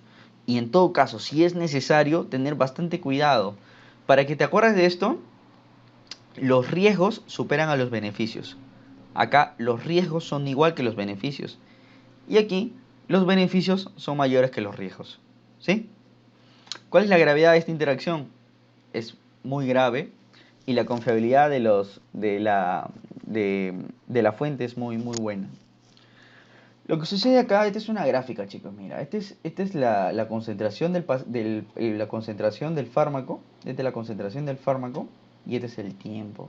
Una vez que yo te administro el medicamento vía oral, vas a tener una curva, una concentración máxima y esta va a disminuir. Claro está que necesito pasar un tope que es la concentración mínima que estoy buscando, del efecto que estoy buscando. Por ejemplo, en antimicrobianos, esta línea sería el MIC, la concentración mínima inhibitoria. Pero en este caso vamos a hablar de una concentración mínima para que tenga su efecto que desea realmente, ¿no? Acá vamos a ver una concentración y, bueno, disminuye. Y a la disminución del efecto por debajo se le llama una concentración Baye, ¿sí? Si van a leer algo de farmacocinética, vamos a ver concentración Baye. Y esto, más que todo, esto se denomina una ventana terapéutica. Y si te das cuenta, al igual que hay un efecto mínimo para el efecto que busco, también hay una concentración mínima para el efecto que no busco, que es una reacción adversa. Mientras yo llegue más cerca de aquí, va a presentar mayor probabilidad de generar una radiomielitis, que es la reacción adversa más grave, por así decirlo. Cuando yo le doy gemfibrosilo, existe algo interesante, miren esto. La curva, la curva se hace más grande, chicos. Según la literatura, cuando yo doy una atorvastatina con gemfibrosilo, este gemfibrosilo evita que la atorvastatina ingrese al hepatocito. Recuerdan que esta gemfibrosilo inhibe lo que es el OATP 1B1, inhibe ese transporte y hace que la atorvastatina se concentre más. Por eso es que estoy aumentando el curva. El AUC, ¿recuerdan el AUC? Más que todo puede aumentar las concentraciones máximas, aumentan las concentraciones máximas. Y si te das cuenta, con la concentración efectiva mínima de la reacción adversa, cuando yo doy gemfibrosilo, esto aumenta hasta un 35% el área bajo la curva. Y esto me da mayor predisposición a las reacciones adversas. Ahora, esto súmale concentraciones altas de estatinas. A esto súmale comorbilidades. ¿Sí? Y es por ello que hay que evitar este tipo de combinación. Y si necesitamos combinar estos medicamentos, hay que tener bastante cuidado, porque los riesgos son mayor que los beneficios.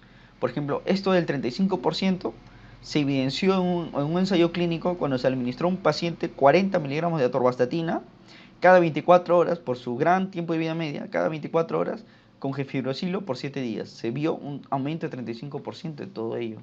Aparte de este proceso, los genfibrosilos también inhiben la glucuronidación, o sea, evitan lo que es el metabolismo de la atorvastatina. Y esto hace que esta curva se haga más grande, más grande. Mientras más efectos, o imagínate que tienes más comorbilidades, esto se va a aumentar y va a dar la famosa una radiomielitis, ¿sí? Ahora, ¿les parece si juntamos todos nuestros conocimientos y vemos el caso clínico?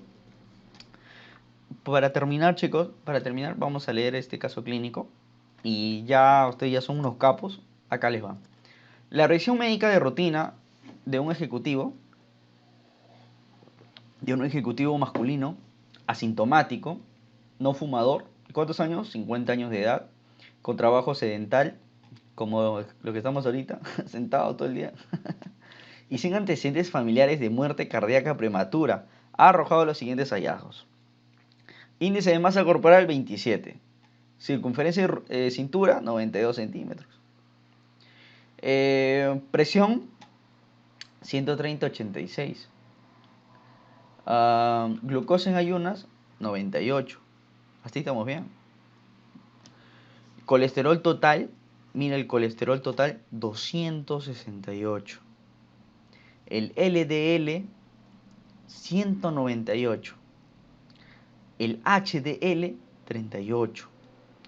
Los triglicéridos 160.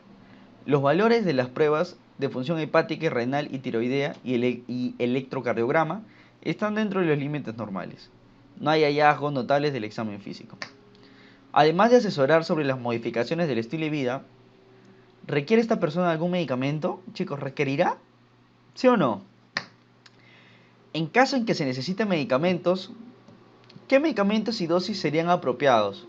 ¿Cuál debería ser tu objetivo terapéutico? Imagínate que este paciente viene a tu consultorio. ¿Qué haces? Primero, tienes que ver, oye, colesterol, ¿cuál es lo normal? Lo normal es que esté menos de 200, ¿te acuerdas? Mira, está 268. El LDL tiene que estar entre 130 y 100. Mira cuánto está, 198. Por eso es importante saber qué es lo normal para saber qué es lo anormal. El HDL, ¿cuánto está? Lo normal es que esté más de 60.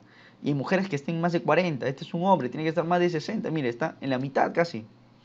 Los triglicéridos tienen que estar menos de 120 y menos de 150. ¿Acá cuánto está? 160. Entonces, vemos que hay que hacer algo.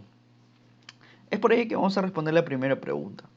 Además de asesorar sobre la medicación, ¿requerirá este paciente medicamentos? Déjame decirte que sí, porque ya no estamos hablando del colesterol más o menos alto, ni un LDL más o menos alto, estamos hablando ya valores muy altos y valores muy bajos de HDL. Así que sí hay que comenzar los medicamentos. ¿Sí? Acá está. Este sujeto, aunque asintomático, tiene 4 factores de riesgo de enfermedad coronaria.